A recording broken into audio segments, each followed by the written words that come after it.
s pisanjem. Koliko mu je trebalo da napiše knjigu i što na njemu predstavlja? Zašto naslov 23 ni ovo nije bio moj dan? Odgovore na ova i druga pitanja dat će osobno autor knjige. Dame i gospodo, Ante Čoković.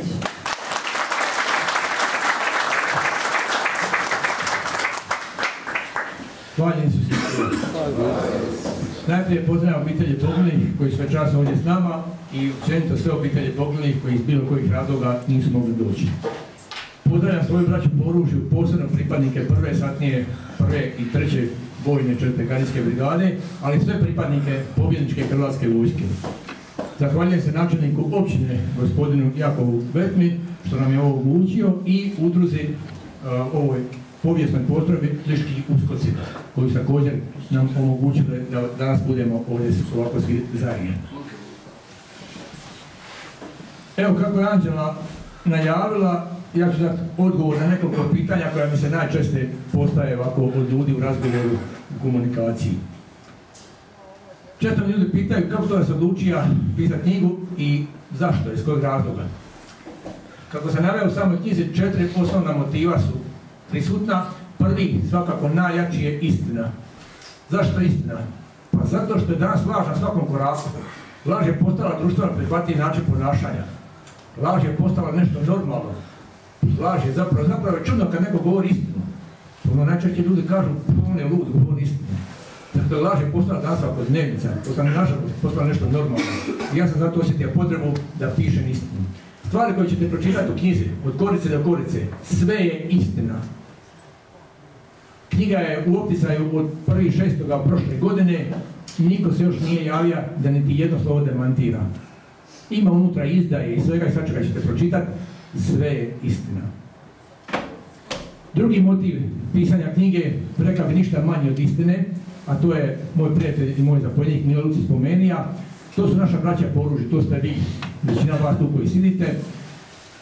Prevelika šteta bi bila da vaša imena odu u zaborav, da nisu u knjizi. Kako je Mila rekao, što čekate, pišite. Zapišite imena ljudi, zapišite ono što ste prošli. Smatra se da prevelika šteta bila da u hrvatskoj povijesti ostanu nezapisana imena tih ljudi, tih heroja, onih koji su vama, svima nama, donijeli slobodu, stvorili i obranili državu. Mi državu nismo imali, trebali napad stvoriti, pa je onda i obraniti. Koliko god sam to napravio zbog vas, da vaše imena ostanu u hrvatskoj povijesti zapisana, još više možda sam to napravio zbog vaše dice, unučadi i pokoljenja vaših koji dolaze. Vi ste u mojim očima najveći heroji hrvatskog naroda i velika većina vas doma o svojim junačkim djelima nije pričala ništa. A evo najveći konkretan primjer. Evo ga s moje lijeve strane Ivan Gotovac. Njegova čer mi je rekla kad je čula da pišem knjigu, Barbante, jedva čekam da pročita nešto o svome ocu, jer on meni u svom ratnom putu nije pričao ništa. A za mene, ja od najhrabrijih ljudi u 4. gardijskoj brigadi. Konkurencija je doista bila velika, tako da nije bilo biti lako, jedan od najhrabrijih. Ivan to svakako je. I zato sam napisao sva imena ljudi koji su prošli kroz našu satniju i o svakome nekoliko personaliziranih rečenica. Neka jednoga dana naša pravunučad uzme knjigu, pročita ime i kaže, pa to je moj pradeda. Pa vidi kako je bio častan i pošten. Pa on je stvorio ovu državu kojoj danas živi. To je bio drugi motiv pisanja knjige. Treći motiv, spasiti istinu od zaborava. Jer sve što se ne zapiše, nestaće, kao da se nije dogodilo. Kako kaže latinska poslovica, verba volent scripta manent. Riječ lete, zapis ostaje. I ako se ne zapiše sa zadnjim od nas, a jednog dana ćemo svi dočekati svoj dan i otići Bogu na istinu, ako ne zapišemo, nestaće istina. A ovako, da i u jednom danu svi odemo, istina ostaje. I ovu će knjigu neko čitati. Već oko 2500 knjiga je u opticaju, prodano, poklonjeno i tako dalje. Ja računam da je preko 5-6 tisuća ljudi pročitalo ovu knjigu.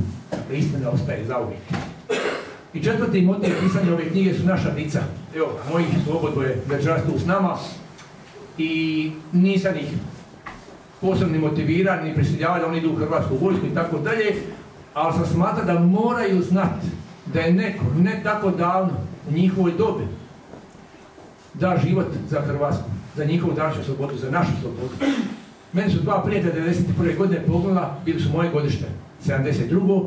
Sa 19 godina su položili život za našu slobodu.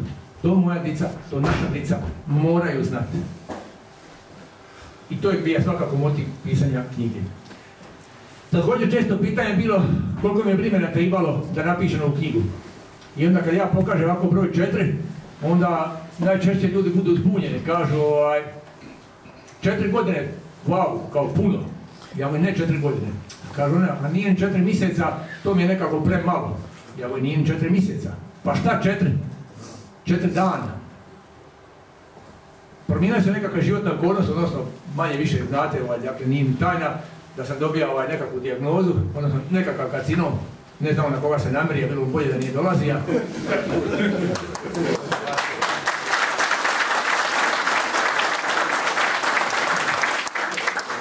I sljedeća, druga knjiga je već napisana, zove se 24, ni ovo nije bio moj dan. Kao 24. simbolizirat će 24. veliku pobjedu u životu. I kad Bog da da se riješim dijagnoze, onda će izaći ta knjiga. U njoj piše o prirodnom načinu liječenja, jer su doktore od mene digli ruke, ali iskreno rečeno i ja od njih. I to kao u srednjoj školi. Francuski nije išao meni, a po meni nisam ni ja njemu. Tako je sada sa doktorima. Niti ti oni meni, a nisam ni ja njima. Zato što on neće samo kemoterapiju, ništa drugo, a ja sam odlučio kemoterapiju neću i borim se na svoj način. I Bože me oprosti, ali sve ljude što znam, kad su dobili dijagnozu, kad i ja, kome u tom momentu nije bilo operabilno, već su Bogu na istini. A ja, evo, Bogu hvala, još radim bez dana bolovanja. Da Bog je lao? Došli smo!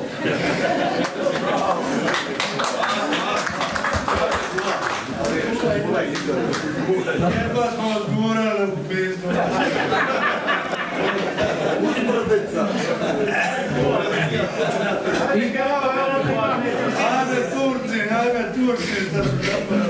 I kad sam prispio u bolnicu prvi dan, osjetio sam to taj trenutak, uzeo rukovnik, 10 kemijski i 4 dana u kontinuitetu